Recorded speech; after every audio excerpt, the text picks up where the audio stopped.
Welcome to a very special video. Behind me here is the largest boat at the Southampton Boat Show, the Sunseeker 100 yacht. All £11.2 million worth of her.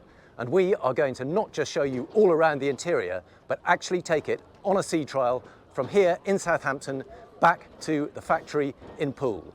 Now there is a strong 20-knot breeze blowing. The seas are reported to be really quite rough. So you are going to get to experience not just the comfort and luxury of a 100-foot, £11 million super yacht, but also the seakeeping. My name is Hugo Andreae. You're watching Motor Boat Yachting. Let's go boating.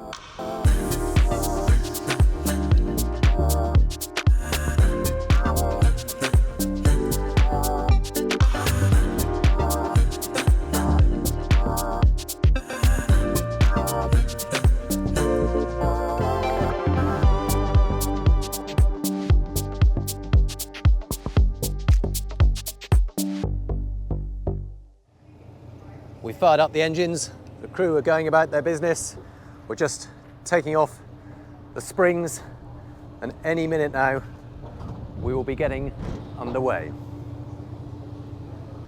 Right, our captain here is just about to take us off the pontoon. We've just cast off at the stern. The bow line is just being loosed. We are good to go.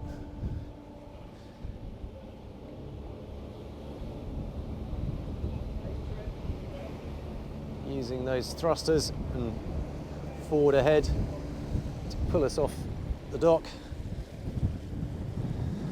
And now we are officially underway.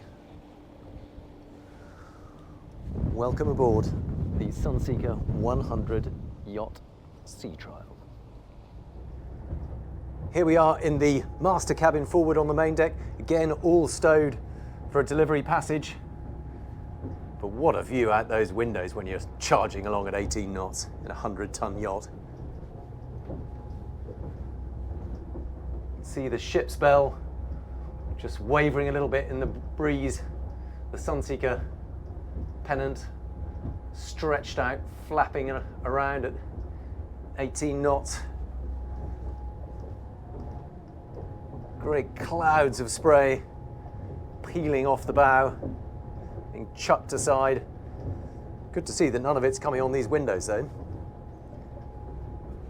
But still, a very quiet and civilized ride, even at this speed. One final cabin to look at. This is one of the midships doubles. So this is closest to the engines. It is a little bit noisier in here, but still perfectly acceptable. But there you can really get an impression of the speed because we're that much closer to the sea level itself. You can really see the water being churned off. There's a lot of spray along the window, and that's why you always have to remember to close those portholes underway. But always interesting to be on board a yacht, at sea, on passage, and get an idea of what the noise levels are like. Okay, our captain has very kindly handed me the helm. We've had a quick run of speed figures, so we have some idea of what it can do, and I've seen how quickly it turns, but let's see how it performs and feels from a point of view of the captain. We'll start building speed a bit. We're already in gear. Consistent pickup. We're currently doing 1500 RPM. At this speed, it's burning 260 litres per hour across both engines, so a total of 260 litres per hour, and now we're doing 13.6 knots. Very quiet, very refined. We're a long way from the engines, but actually with a few revs on them, they sound a little bit quieter than they do at idle speed. But let's pick it up some more, see if we can get her on the plane. Building revs now. Feel those big turbos kicking in. Take it up to 2000 RPM. And it feels really solid and stable. The speed very quickly gets up to speed and then settles down. We're now doing 17.5 knots, 2000 RPM, and burning 500 litres per hour total. Let's crack on all the way. And for a big yacht, it feels remarkably responsive to the throttle. Speed has already risen. We're now doing 23, we're still building. It has got a little bit of growth on the hull, so it probably won't quite get up to its full speed of kind of 25, 26 knots, but actually we're doing 24.6, 24.7, 800 litres per hour total. Helpful to have an extra crew member just having a pier behind because there's not a perfect view back, but let's turn it over. Wow. Couple of turns maximum, but she's turning really quickly and actually not losing that much speed at all. We've dropped to about 19 knots, but that's extraordinary. I can already see my wake coming up, and that's probably 1.5, 2 times its length at flat out speed. We have dropped to about 16 knots now. I'm just going to straighten it up for the wake, give you an idea of how it rides across that. Here we go. A little bit of bow movement. Certainly couldn't call that any kind of slap or slam. There's just the slightest squeak from some of the woodwork, but really well controlled. And the speed is already building back up to 23 knots. Just going to ease it back a bit, and we'll try it a little bit slower in the other direction. There's a little bit of bow lift. We've got about 4.6 degrees of tilt, but actually because the nose drops away a bit, it actually looks really level. There's a tiny bit of lift from the cushions on the sun deck. Always blocks a little bit of view, but we've got the automatic intruders on that just help bring it down a little bit. It's like a pair of interceptors. Now let's try a slower turn. We're doing 18.5 knots. We're clear to starboard. Let's go round in the other direction.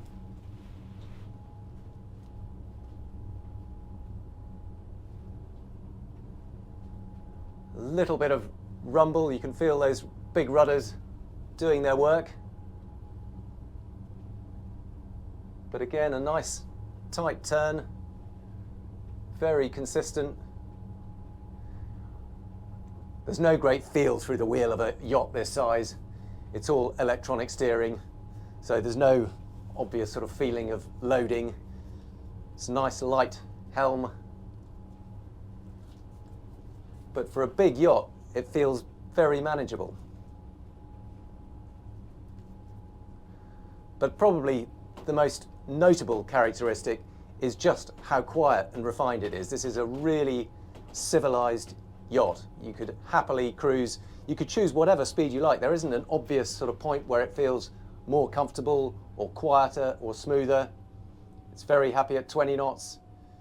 And if we knock it right back down to displacement speed, gradually easing off, and now we can feel the bow dropping a bit, and I can see the inclinometer gradually settling down. We're now about 3 degrees. Go all the way down, just down to 1,000 RPM, give you some idea how efficient it is at really slow speed. So at 1,000 RPM, we're still doing 10.5 knots, and at this speed, we're burning 30 litres per hour per engine, so 60 litres per hour in total. Got the CMC electric stabilizers on, keeping us nice and steady, and you could while away the miles in perfect comfort at this speed. But for a big yacht, it's manageable, it's quiet, it's responsive. I think as a captain on board this, you'd be a very happy man.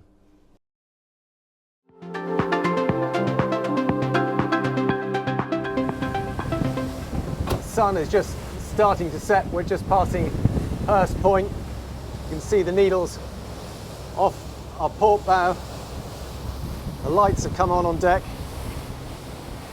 We're motoring along. This is the roughest part of the voyage, but it's completely under control. You just see a little bit of motion in the bow, the odd spurt of spray coming out to the side. But look at that. that is the way to travel. Just running through Hurst Narrows now. Quite a big swell. We're just lolloping up and down, punching through it.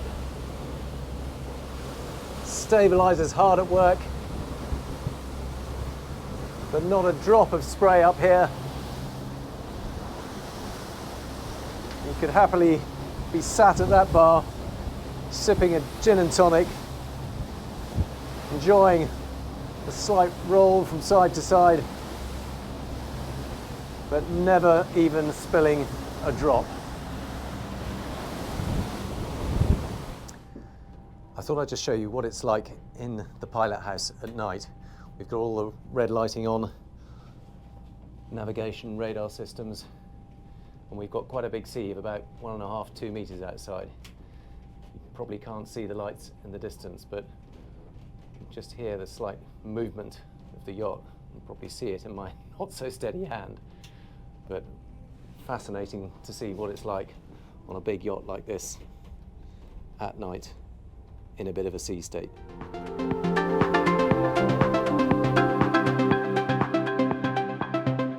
Well, here we are. We've made it back from Southampton to Poole.